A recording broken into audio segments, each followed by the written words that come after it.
Antoine Griezmann se dirige vers les États-Unis. Selon des sources fiables, Antoine Griezmann aurait pris la décision de rejoindre la Major League Soccer, MLS, à la fin de son contrat avec l'Atlético Madrid. Le joueur français, grand fan de culture américaine, serait motivé par l'idée de découvrir un nouveau championnat et de contribuer au développement du football aux États-Unis. Des clubs comme Inter Miami ou Los Angeles FC seraient déjà en discussion avec son entourage. Le RB Leipzig souhaite recruter Xavi Simons de manière permanente et serait prêt à offrir 50 millions d'euros avec 20 millions d'euros de bonus. Cependant, le PSG maintient sa demande à 80 millions d'euros, jugeant le joueur indispensable pour l'avenir.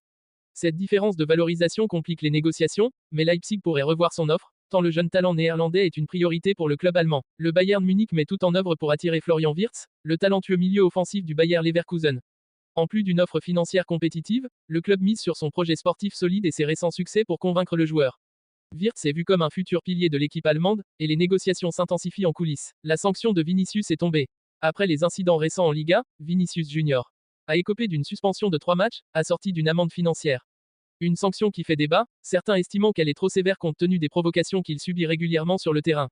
Le Real Madrid a annoncé qu'il ne ferait pas appel, mais le club espère une meilleure protection pour son joueur à l'avenir. Neymar Jr. semble préparer un projet surprenant qui pourrait marquer un tournant dans sa carrière. Alors qu'il brille toujours sur le terrain, des rumeurs circulent sur une implication dans le monde du cinéma ou la création d'une fondation à but caritatif. Son entourage reste discret, mais une annonce officielle pourrait arriver dans les prochaines semaines. Neymar semble vouloir diversifier ses activités et laisser un héritage au-delà du football. Après plus de 10 ans à la tête de l'équipe de France, Didier Deschamps a confirmé qu'il quittera son poste de sélectionneur après l'Euro 2026. Deux figures emblématiques du football français, Thierry Henry et Zinedine Zidane, sont déjà cités comme successeurs potentiels. Zidane, souvent pressenti pour ce rôle, pourrait enfin réaliser son rêve. De son côté, Thierry Henry, actuellement impliqué dans des projets d'entraîneur, est également considéré comme un candidat sérieux pour continuer à écrire l'histoire des Bleus. Manchester City, sous la direction de Pep Guardiola, serait en passe de recruter Jeremy Frimpong, le latéral droit néerlandais du Bayer Leverkusen. Le joueur de 23 ans, connu pour sa vitesse, sa technique et son apport offensif, est devenu une cible prioritaire pour les Citizens afin de renforcer leur défense. Guardiola cherche à renforcer les couloirs défensifs, et Frimpong, qui a déjà prouvé sa valeur en Bundesliga, semble correspondre parfaitement au style de jeu de City.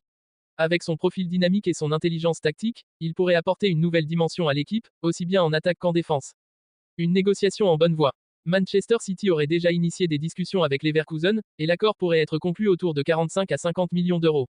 Bien que d'autres clubs, comme Manchester United et Arsenal, aient également manifesté leur intérêt, City semble être en pole position grâce à son projet sportif attrayant et sa capacité à offrir une plateforme pour jouer au plus haut niveau. Si le transfert se concrétise, Frimpong pourrait devenir un élément clé dans l'effectif de Guardiola, notamment en vue des compétitions européennes. Sa capacité à créer des occasions, tout en restant solide défensivement, en ferait une arme redoutable pour les Citizens. Ce transfert, s'il se confirme, pourrait être l'un des coups marquants de ce mercato hivernal. Gardez un œil sur cette affaire, car Manchester City ne semble pas prêt à ralentir dans sa quête de domination.